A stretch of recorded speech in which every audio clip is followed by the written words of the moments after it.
अस्सलाम वालेकुम dear students, कैसे हैं आप सब। उम्मीद करता हूं कि आप सब घर वाफियत से होंगे। तो आज के दिन हम कम्प्लेक्स एनालिसिस बाय डेनिस जीजी इनकी बुक से एक्सरसाइज 1.3 को कंप्लीट कर देंगे। ठीक है, तो पीछे वाले लेक्चर्स में हमने डिफरेंट पार्ट्स किए, डिफरेंट वीडियोस बनाई जिसमें हमने 1 से लेके 32 तक क्वेश्चंस कवर कर लिए थे। तो आज हम क्वेश्चन नंबर 33 से स्टार्ट करेंगे और एक्सरसाइज को कंप्लीट कर देंगे। ठीक है, तो क्वेश्चन नंबर 33 कहता है यूज़ डी मावियर्स फार्मूला। डी मावियर्स फार्मूले का इस्तेमाल करें। और ये कौन सा था, इक्वेशन नंबर 10 वाला। ठीक है, तो 10 क्या नाम था, ये वाला डी मावियर्स फार्मूला था। ठीक है, 10 नंबर। ठीक है, तो ये हमें कहता है कोस theta plus iota sign theta, इसकी पावर अगर n है तो ये n इसके साथ मल्टीप्लाई हो जाता है। ठीक है, तो ये cos n theta plus iota sine n theta. ठीक है, इसका प्रूफ जो है वो हमने इस तरह किया था कि अगर z1 एक कम्प्लेक्स नंबर है, ठीक है, इसी तरह z2 एक कम्प्लेक्स नंबर है, तो उनकी मल्टीप्लिकेशन जब हम करेंगे तो वो हमारे पास आ जाएगी r1 मल्टीप्लाई बाई r2। यानी कि वो सारा पिछले वाले लेक्चर्स में साथ डिस्कस किया हुआ है, इसको कैसे प्रूफ किया था। ठीक है, तो चलिए जी, नेक्स्ट हमने क्या करना है, इस वाली चीज़ को यूज़ करना है। और कहता है व्हेन जब n की पावर 2 हो, ठीक है, इस वाले को यूज़ करते हुए n की वैल्यू 2 रखें और कोस 2 थीटा और sign 2 theta in trigonometric identities को फाइंड करें। इसी तरह क्वेश्चन नंबर 34 में कहता है कि इसी फार्मूले को यूज़ करें। अब n की वैल्यू 3 रखें और n की वैल्यू 3 रखते हुए कोस 3 थीटा और साइन 3 थीटा इनकी वैल्यूज़ को फाइंड करें, इनको फाइंड करें। ठीक है, तो चलिए आइए हम स्टार्ट करते हैं। सबसे पहले देखें, हम लिखेंगे डी मोवियर्स फार्मूला। डी मोवियर्स फार्मूला, ये हमारे पास फार्मूला क्या है, कोस theta plus iota sine theta, अगर इसकी पावर n है तो पावर आर्गूमेंट के साथ मल्टीप्लाई हो जाएगी। ठीक हो गया, तो चलिए जी स्टार्ट करते हैं। जब n की वैल्यू 2 है, when n is equal to 2, जब n की वैल्यू 2 होगी तो ये क्या बनेगा, कोस theta plus iota sine theta और इसकी पावर 2 आ जाएगी। और इस तरफ बन जाएगा cos 2 theta plus iota sine 2 theta बन जाएगा। ठीक है, अब यहाँ पे ना a plus b whole square का फार्मूला होगा, ओपन होगा, तो a square plus b square और प्लस 2a और एओटा मल्टीप्लाई बाय b। ठीक है, ए बी, और इस तरफ आ जाएगा कोस 2 थीटा और प्लस एओटा साइन 2 थीटा। ठीक है, इस तरफ अगर देखें तो ये कोस स्क्वायर थीटा और प्लस ये बन जाएगा iota square sine square theta और प्लस ये एओटा में पहले लिख लेता हूँ, आ जाएगा 2 कोस थीटा और साइन थीटा और is equal to cos 2 theta plus iota sine 2 theta, ये वैसे ही। ठीक है, अब ये एओटा स्क्वायर -1 के इक्वल होता है, ये आ जाएगा cos square theta minus sine square theta और ये plus iota times 2 cos theta plus 2 cos theta plus नहीं आएगा, मल्टीप्लाई बाय साइन थीटा और is equal to cos 2 theta plus iota sine theta. अगर हम इसमें रियल की बात करें तो ये वाली चीज़ रियल है और ये वाली चीज़ एओटा के साथ वाली इमेजिनरी पार्ट है। ठीक है, तो यहाँ पे लिखेंगे bye comparing real and imaginary parts. जब रियल और इमेजिनरी पार्ट्स को कंपेयर किया वी गेट, क्या चीज़ हमारे पास आएगी, रियल के इक्वल आ जाएगी। यानी कि कोस 2 थीटा जो है ये इक्वल आ जाएगा cos square theta minus sine square theta और साइन 2 थीटा जो है, साइन 2 थीटा ये स्क्वायर नहीं है 2 है। ठीक है, तो साइन 2 थीटा यानी कि एओटा के साथ वाली इक्वल आ जाएगी एओटा के साथ वाली के, ये बन जाएगा 2 साइन थीटा और कोस थीटा। तो ये लेंगे हमारा, हमने फाइंड कर लिया क्या, कोस 2 थीटा और साइन 2 थीटा की वैल्यूज़। अब कोस 2 थीटा के जो बाकी फार्मूलाज होते हैं ना वो यहीं से बनते हैं। ठीक है, तो वो मैं बनाऊंगा नहीं, वैसे सिंपली हमने यही इतना ही करना था तो हमने कर लिया। बाकी वो जब ट्रिग्नोमेट्री में जाएंगे तो बाकी चीज़ें फिर ठीक हो गया। तो ये बस जी, क्वेश्चन नंबर 33 कम्प्लीट। 33 कम्प्लीट। 34 पे चलते हैं। वो कहता है एन की वैल्यू 3 रखें और कोस 3 थीटा और साइन 3 थीटा की वैल्यूज़ फाइंड करें। ठीक हो गया, तो चलें जी, क्वेश्चन में 34 कहते हैं व्हेन n की वैल्यू कितनी हो जाएगी, 3 होगी। n की वैल्यू 3 होगी तो क्या बनेगा, जब फार्मूले में इसमें पुट करेंगे n की जगह 3 तो आ जाएगा कोस theta plus iota sine theta, इसकी वैल्यू कितनी 3 और पावर 3 और यहाँ पे आ जाएगा cos 3 theta plus iota sine 3 theta आ जाएगा। पहले इसको लिख लेते हैं बाद में इसको, तो ये आ जाएगा cos 3 theta plus iota sine 3 theta equal to आ जाएगा cos 3 theta plus iota sine theta, इसकी पावर कितनी आ जाएगी 3 आ जाएगी। ठीक है,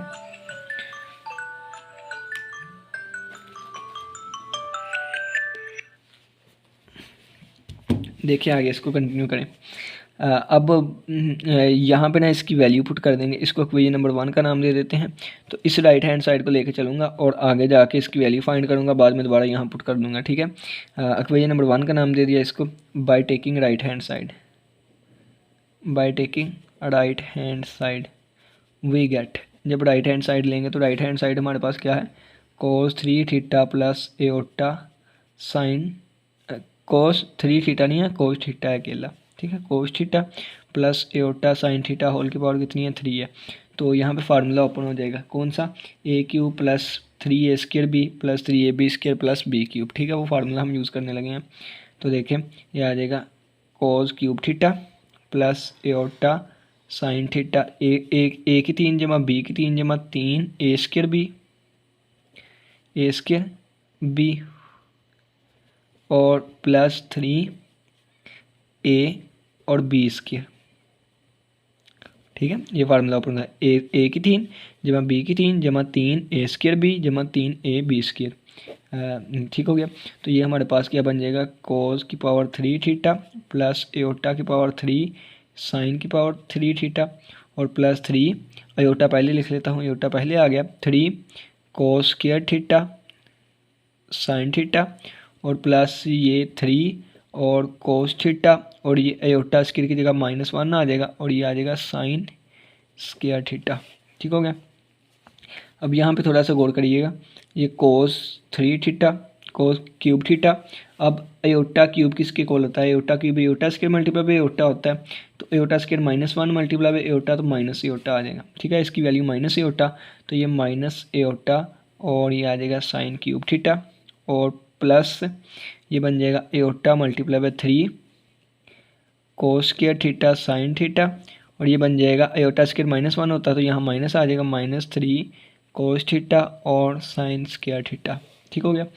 और ये अब क्या करते हैं, cos क्यूब थीटा रियल को अलहदा कर देते हैं, इमेजिनरी को अलहदा, ये भी रियल है, एओटा नहीं है, ये भी रियल है, इसमें भी एओटा नहीं है, -3 cos theta sine square theta आ जाएगा और ये जिसमें एओटा है तो उस एओटा को कॉमन ले लेंगे, ये प्लस वाला है तो प्लस एओटा कॉमन आ गया, बाकी बचा 3 cos square theta sine theta और माइनस साइन क्यूब थीटा। ठीक हो गया, ये हमारे पास आ गया। अब पुट इन 1, पहले 1 में पुट कर दें या पहले इसको मज़ीद सिंप्लीफाई कर लें। अगर आप लोग इसको मज़ीद सिंप्लीफाई करना चाहते हैं तो फिर ये है कि साइन स्क्वायर थीटा की जगह वैल्यू पुट कर दें 1 minus cos square theta, cos square theta की वैल्यू पुट कर दें 1 माइनस साइन स्क्वायर थीटा। तो फिलहाल यहाँ तक की काफ़ी है, ये रियल पार्ट आ गया, ये इमेजिनरी पार्ट आ गया। किसकी वैल्यू आई, इस चीज़ की वैल्यू आई। ठीक है, तो ये वैल्यू आ गई cos theta plus iota sine theta की पावर 3 की। अब ये वैल्यू पुट करेंगे, पुट इन 1। ठीक है, जहाँ से 1 से चले थे 1 में दोबारा पुट करेंगे तो 1 हमारे पास क्या था, लेफ्ट हैंड साइड वैसे ही आएगी, राइट हैंड साइड ये वाली लिखी हुई है और इसकी वैल्यू पुट कर देंगे राइट हैंड साइड। ठीक है, तो लेफ्ट हैंड साइड हमारे पास यही आएगी। ठीक है, और राइट हैंड साइड की वैल्यू पुट करेंगे तो ये आ जाएगा cos cube theta -3 cos theta sine square theta और plus iota 3 cos square theta sine theta और minus sine cube theta. By comparing real and imaginary parts, by comparing real and imaginary parts we get, real और imaginary parts को compare किया तो ये real part के equal cos 3 theta equal आ जाएगा cos cube theta -3 cos theta sine square theta और sign 3 theta यानी कि इमेजिनरी पार्ट जो है इमेजिनरी पार्ट के इक्वल, यानी कि ये आ जाएगा 3 cos square theta sine theta और माइनस साइन क्यूब थीटा। उम्मीद करता हूँ कि क्वेश्चन नंबर 33 और 34 की समझ आई होगी। नेक्स्ट अब हम चलते हैं क्वेश्चन नंबर 35 पे। वो कहता है कि इन प्रॉब्लम्स 35 एंड 36 मसला नंबर 35 और 36 में find a positive integer n, positive integer n को फाइंड करें for which the equality holds, कि वो इक्वलिटी को होल्ड कर जाए, यानी कि एन की किस कीमत के लिए लेफ्ट हैंड साइड राइट के इक्वल आ जाएगी, एन की कौन सी वैल्यू पुट करेंगे लेफ्ट राइट के इक्वल आ जाएगी। ठीक है, तो मसला नंबर 35 को स्टार्ट करते हैं। सबसे पहले देखें कि क्या लिखा हुआ है क्वेश्चन। तो स्क्वायर रूट 3/2 प्लस 1/2 एओटा और इक्वल टू लिखा, इसकी पावर एन लिखी हुई है किसके इक्वल, -1, यानी कि -1 प्लस 0 एओटा के इक्वल लिखी हुई है। ठीक है, तो सबसे पहले देखें कि यहाँ पे अगर कम्प्लेक्स नंबर स्क्वायर रूट 3/2 और +1/2 एओटा लेके जाएं। ठीक है, तो मज़ीद ये आप कर सकते हैं कि यहाँ से 1/2 कामन भी ले सकते हैं, लेकिन कामन क्या लेना है, ऐसे ही लेके चलते हैं। यहाँ पे x की वैल्यू, r की वैल्यू पहले फाइंड करते हैं। ठीक है, पोलर फॉर्म में लेके आए ना। तो स्क्वायर रूट 3/2 इसका स्क्वायर प्लस 1/2 इसका स्क्वायर, तो इसके ऊपर स्क्वायर रूट 4/4 यानी कि 1 का स्क्वायर रूट 1 नहीं होता है, तो r की वैल्यू आ गई 1। ठीक है, अल्फ़ा की वैल्यू फाइंड करें किसकी, अल्फ़ा की। तो tan इनवर्स y/x 2 से कैंसिल, तो आ गया tan इनवर्स 1/√3, और ये हमारे पास 1/√, tan इनवर्स होता है π/6, तो अल्फ़ा की वैल्यू आ गई π/6। अब यहाँ पे क्वाड्रेंट ड्रा करेंगे, x की वैल्यू क्या है, पॉजिटिव है, यहाँ पे आ जाएगी कहीं, y की वैल्यू भी पॉजिटिव है, यहाँ पे आ जाएगी कहीं, ये बन जाएगा फर्स्ट क्वाड्रेंट है π/6 ही आएगा। थीटा की वैल्यू भी कितनी आ गई, π/6 ही आ गई। ठीक है, तो इससे हमारे पास बनेगा r 1 multiply by cos theta plus iota sine theta, यानी कि π/6, और इस होल की पावर n, 1 की पावर n 1 नहीं होती है, तो ये n is equal to -1 plus 0 iota आ जाएगा। जब डिमावियर्स हम यहाँ पे यूज़ करेंगे तो पावर इसके साथ आ जाएगी, तो कोस n π/6 बन जाएगी प्लस एओटा साइन n π/6 बन जाएगी -1 प्लस 0 एओटा। ठीक है, तो अब यहाँ से रियल और इमेजिनरी पार्ट्स कंपेयर कर दें।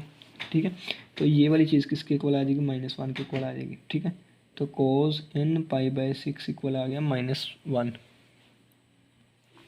और यहाँ से अगर हम इसको इसके साथ कंपेयर करें तो ये हमारे पास, यानी कि इसके साथ तो आ जाएगा sine n π/6 is equal to 0। ठीक है, इज इक्वल टू 0, तो यहाँ से अगर हम देखें तो ये आ जाएगा n π/6 is equal to cos inverse -1, तो कोस की वैल्यू -1 किस पे होती है, तो ये हमारे पास पाई पे।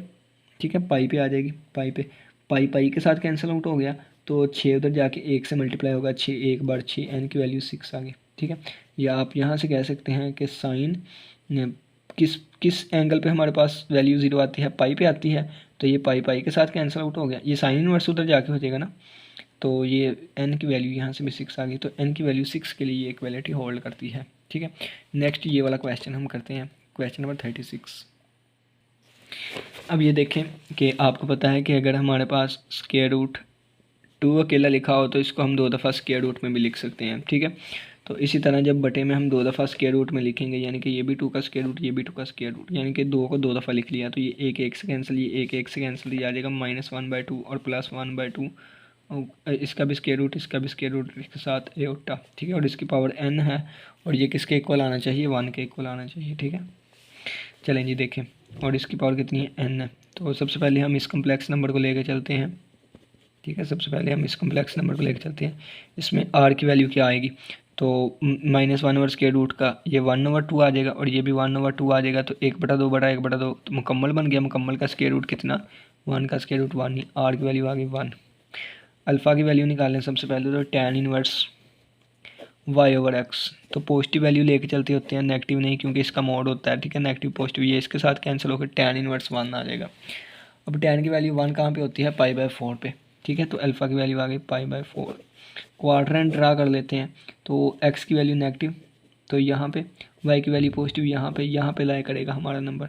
सेकंड क्वाड्रेंट है तो पाई माइनस आएगा, तो थीटा आ गया पाई माइनस π/4, 4 में से 1 निकाला 3 π/4, तो थीटा की वैल्यू आ गई 3 π/4। ठीक है, ये सारी चीज़ें पीछे वाले लेक्चर में समझाई हुई हैं डिटेल के साथ, तो डिटेल से समझाई हैं। तो ये अब 5वां छठा लेक्चर हो रहा है ना इस एक्सरसाइज पे। ठीक है, तो थीटा की वैल्यू ये आ गई।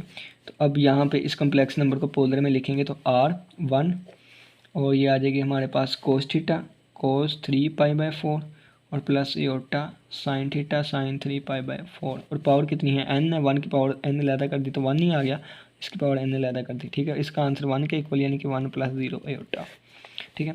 तो ये बाय यूजिंग डिमावियर थ्योरम, ये हमारा बाय यूजिंग डिमावियर्स फार्मूला, तो ये n है तो ये इसके साथ मल्टीप्लाई हो जाएगा आके, plus aorta sign 3n π/4 = 1 + 0 aorta, ठीक है। अब रियल और इमेजिनरी पार्ट्स को कंपेयर कर लेंगे, ये आप लिख लीजिएगा। तो 3n π/4 = आ जाएगा 1 और साइन 3n π/4 = आ जाएगा 0 के, ठीक हो गया। अब ये यहाँ पे कोस भी है साथ, ठीक है। तो यहाँ पे 3n π/4 = कोस इनवर्स 1 और यहाँ से 3n π/4 = साइन इनवर्स 0, ठीक है। तो साइन की वैल्यू 0 किस एंगल पे आती है, पाई पे, पाई से कैंसिल, 4 1 जार 4 हो जाएगा।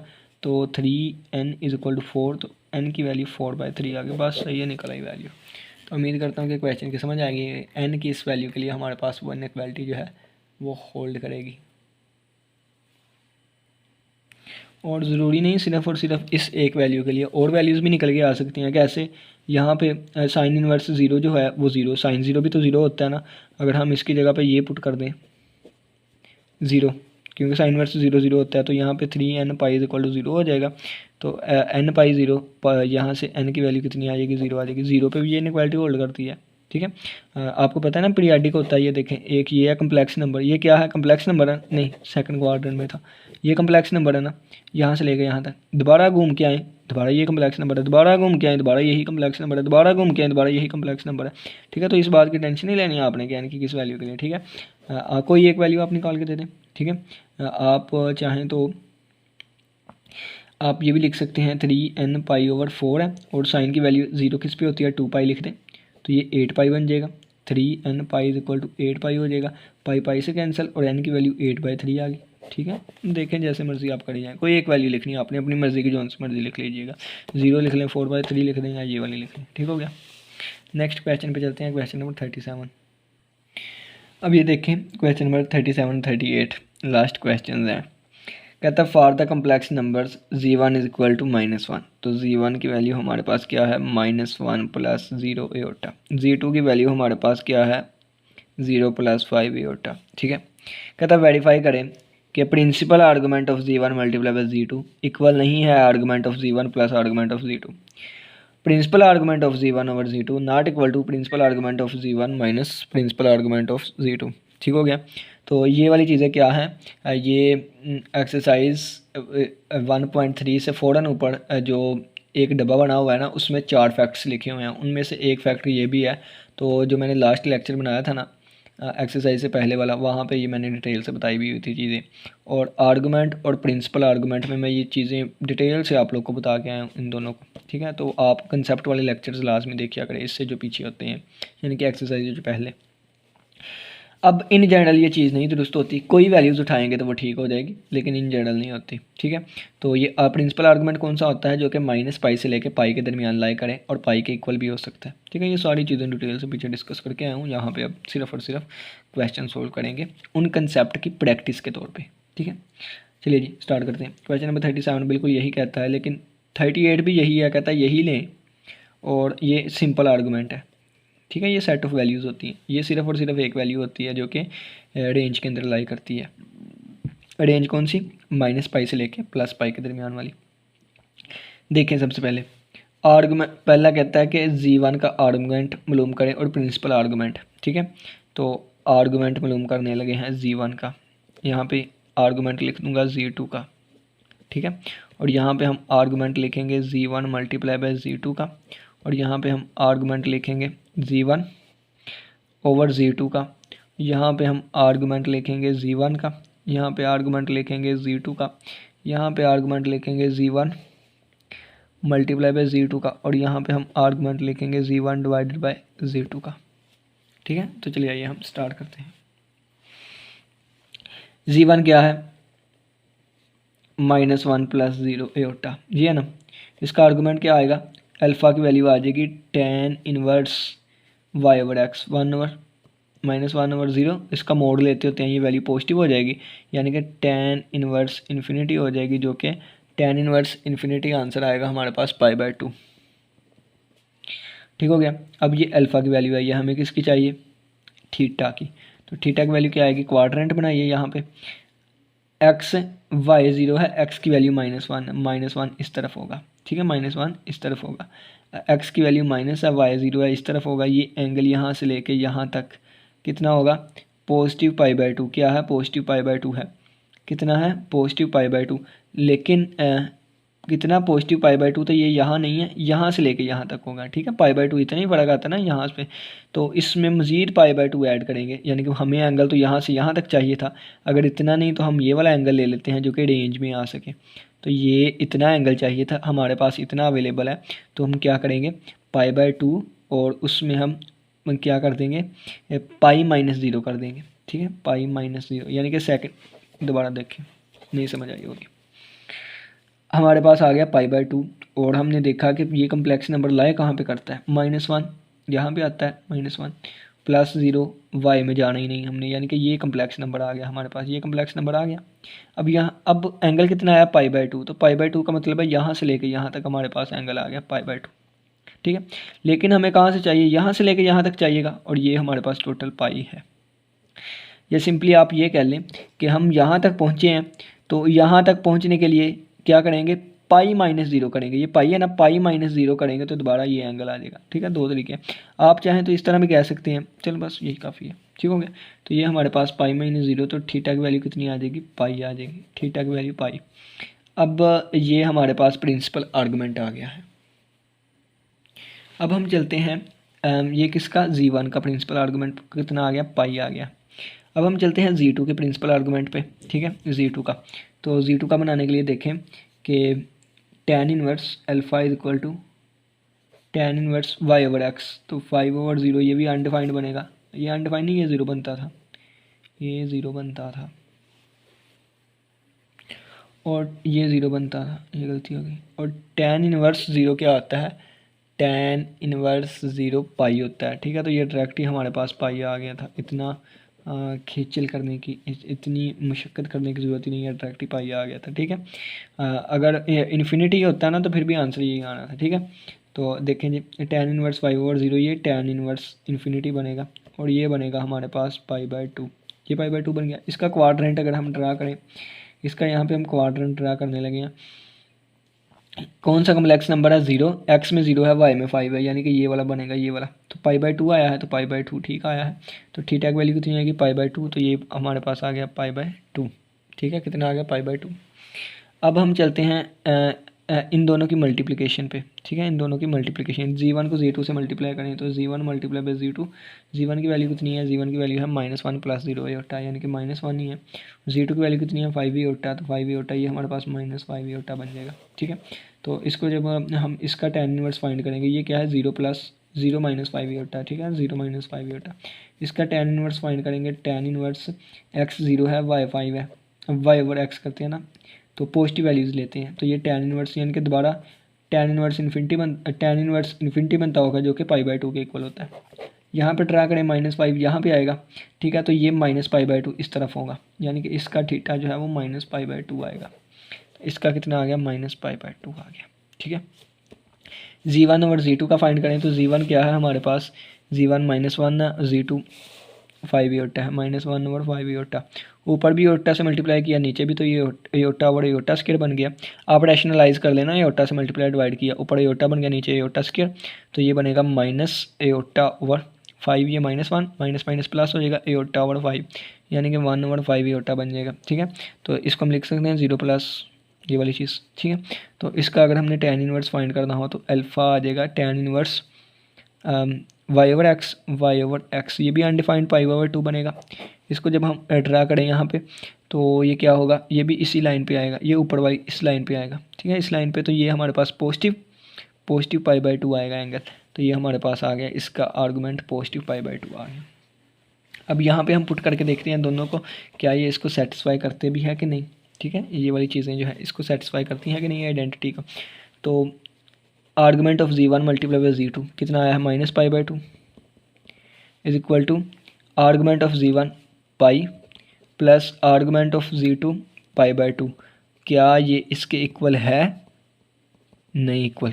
-π/2 3π/2 के इक्वल नहीं है, तो ये not equal to not equal to. ये मैथमेटिकली वैल्यू की बात की जा रही है, ठीक है। ये नहीं कि कोस में या टैन में कितना होगा, मैथमेटिकल वैल्यू को ये कभी भी इक्वल नहीं होता, ठीक है। यानी कि ये चीज़ ठीक लिखी हुई है, हमने प्रूव कर दिया। दूसरे पे आए, आर्गूमेंट z1/z2, ये π/2 आ गया है, is equal to argument of z1 का आर्गूमेंट कितना है? पाई है, और minus argument of z2, minus argument of z2 कितना है? आर्गूमेंट π/2 है, ठीक है। तो ये π/2 इज इक्वल टू π/2 आ जाएगा। एक मिनट, आर्गूमेंट ऑफ z1/z2 π/2 है, आर्गूमेंट ऑफ z1 ये आ गया, और माइनस आर्गूमेंट ऑफ z2 π/2 आ गया, तो π/2 माइनस π/2। यहाँ पे ना थोड़ी सी कन्फ्यूजन है, ये यहाँ पे सेम आ रही हैं, ठीक है। तो बुक को तो नहीं मैं गलत कह सकता, क्योंकि फ़ॉरेन बुक है और फ़ॉरेन बुक में कोई मिस्टेक होती तो नहीं है, और उन्होंने कहा है कि ये इसके इक्वल साबित करे, ठीक है, और ये इसके नॉट इक्वल साबित करे, लेकिन ये तो आपस में इक्वल आ रहे हैं। अब मैं सारा कंसेप्ट आपको बताता हूँ थोड़ा सा। जो आप मैंने पीछे लेक्चर सारे रिकॉर्ड किए ना, उसमें मैंने आपको बताया भी है कि आर्गूमेंट ऑफ जी जो है ना, आर्गूमेंट जी, इसके लिए हर केस में ये वाली इनइक्वालिटीज़ होल्ड करेंगी, ठीक है। लेकिन प्रिंसिपल आर्गूमेंट में कभी ये फॉलो कर सकती है और कभी फॉलो नहीं कर सकती। पीछे लेक्चर्स में मैंने आपको इसकी एक काउंटर एग्जांपल दी थी कि फ़र्ज़ किया, मैं कहता हूँ 1 से 5 तक कुछ पैसे उठाएं, ठीक है। पहले मैं कहता हूँ 1 से इन्फिनिटी तक कोई चीज़ उठाएं। आप उठा लेते हैं 1,000 और एक उठा लेते हैं आप 5,000, तो मैं कहता हूँ दोनों को जमा करें, ठीक है, तो 6,000 आ गया।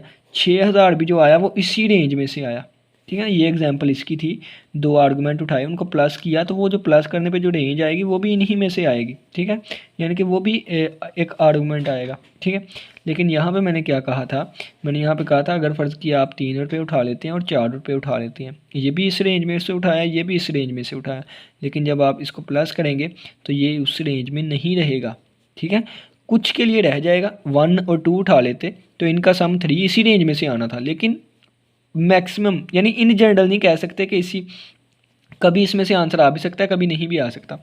अब बुक वालों को ये चाहिए था कि वो ऐसा क्वेश्चन देते कि वो इन दोनों को फॉलो करता ना, ठीक है, जिस तरह इसके लिए फॉलो यानी कि दोनों के लिए नॉट इक्वल साबित होता, इक्वल साबित हो भी सकता है, नहीं भी हो सकता, ठीक है। कुछ क्वेश्चन जो हुआ करेंगे, कुछ केसेस ऐसे बनेंगे जिनमें वो इक्वल साबित हो जाता है, कुछ में नहीं होता।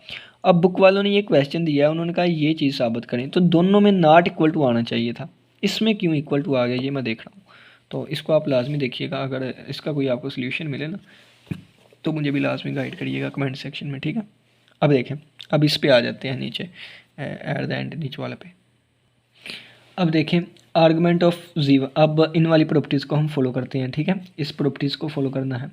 तो दोबारा देखें, आर्गूमेंट ऑफ जी1 क्या था? पाई था, ठीक है ना। आर्गूमेंट ऑफ जी1 कितना था? पाई था। तो आर्गूमेंट ऑफ जी1 यानी कि यहाँ से लेके यहाँ तक था, ठीक है।